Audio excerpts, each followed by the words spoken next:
सिंह, हम लोग क्योंकि हम जब मिलिट्री इन्वेस्टिगेशंस की बात करते हैं, आपने कई ऐसे केसेस देखे होंगे जहां पर ऐसे हनी ट्रैप के मामले सामने आते हैं। मैं नहीं कह रही हूं कि ये हनी ट्रैप है, लेकिन ऐसे सवाल हिंदुस्तानी उठा रहे हैं। और सिर्फ ये नहीं, पाकिस्तान में भी लोग कह रहे हैं कि ये छोड़कर चल दी और ये सब कुछ सामने नहीं आया और कैसे अचानक ये सब हो गया। मैं किसी को भी कोई बेनिफिट ऑफ डाउट नहीं दे रही या फिर किसी पर आरोप नहीं लगा रही हूं, लेकिन मैं ये पूछना चाहती हूं कि क्या ये ऐसा मामला है ऑन प्राइमा फेसी देख करके आपको लगे कि इसमें कुछ शक है? देखिए, दो बातें बड़ी क्लियर हैं कि ये अनबिलीवेबल सिचुएशन एक क्रिएट हुई है जी, लेकिन ये बात जिम्मेदारी से समझी जा सकती है। Pakistan is capable of anything, ये बात भी बड़ी सही है, वो किसी हद तक जा सकता है। अब आगे बात कि एक इंडिविजुअल लड़की के बारे में, वो भी अपने 4 बच्चों के साथ,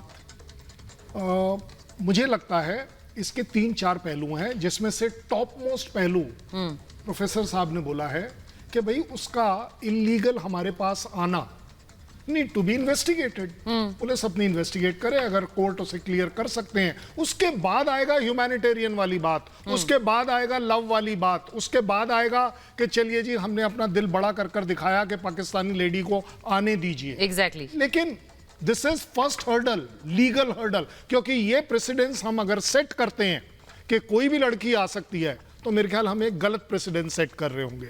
मैं मानवता के पॉइंट ऑफ व्यू से, लव के पॉइंट ऑफ व्यू से, को एग्जिस्टेंस के पॉइंट ऑफ व्यू से सारे बेनिफिट दे दूंगा, लेकिन टॉप मोस्ट बेनिफिट नहीं दिया जा सकता पाकिस्तान की फितरत, और दूसरा कि ये लड़की हमारे पास इलीगली आई है, इसको लीगली इवैल्यूएट करना जरूरी है। जो मुझे बड़ा कॉन्फिडेंस है कि पुलिस और जो इंटेलिजेंस एजेंसीज हैं वो जरूर कर पाएंगी। मैं एक बार, मुझे कोर्ट मार्शल करने की बिल्कुल जरूरत नहीं है। हाँ बिल्कुल, आपने जैसा कहा कोर्ट मार्शल, क्योंकि इस तरह के मामलों में लोग होते हैं और मैं इसीलिए बोल रही हूँ, उन्होंने बिल्कुल राइटली एप्टली यूज किया है उस वर्ड को। आरजू जी, मुझे बताइए, हनी ट्रैप कोई बहुत बड़ी ऐसी चीज तो है नहीं कि जो हो नहीं रही है, और मैंने जो एक इंसिडेंट भी गिनवाया, ऐसे कई इंसिडेंट्स हैं जो सामने आए हैं। लेकिन पहले मुझे ये बताइए कि कल से अब तक पाकिस्तानी मीडिया में क्या चर्चाएं हैं सीमा को लेकर?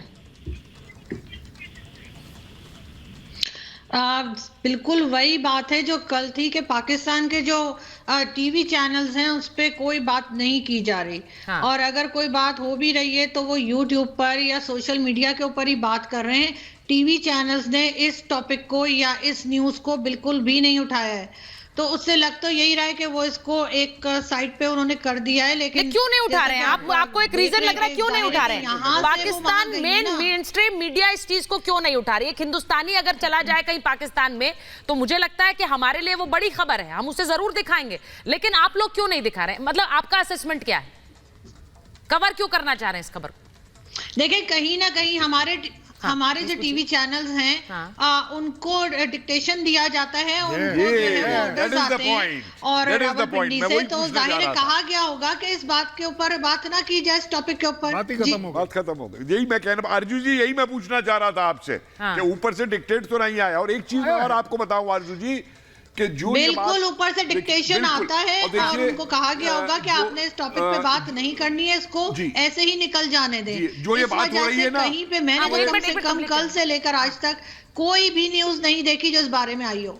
देखिए, जैसे ये बात हो रही है ना कि इंडियन इंटेलिजेंस क्या कर रही थी, वो अंदर आ गई, उसी तरीके से ये भी सवाल है कि अगर ये इतनी इनोसेंट थी तो क्या पाकिस्तानी इंटेलिजेंस की नॉलेज में नहीं आई कि ये किस तरीके से शारजा गई और नेपाल गई? नेपाल में पाकिस्तानी इंटेलिजेंस का बहुत बढ़िया नेटवर्क है, वहां पे दुबई के अंदर भी है, शारजा में भी है। तो ये इसीलिए कि ये कोई फेलियर नहीं है किसी इंटेलिजेंस का, ये प्लांटेड स्कीम की तहत मैंने बताया कि जो चीज इसकी स्क्रिप्ट लिखी गई, ट्रेनिंग दी गई, इसको लाया गया। और आप तो खुद देखिए आरजू जी, आप खुद महिला हैं, आप देखिए किस तरीके की एक्टिंग और किस तरीके की फोटोग्राफी ये करा रही है अपनी लेकर के, और क्या ये बोल रही है इसको लेकर के, मतलब मेरी तो समझ में नहीं आता। और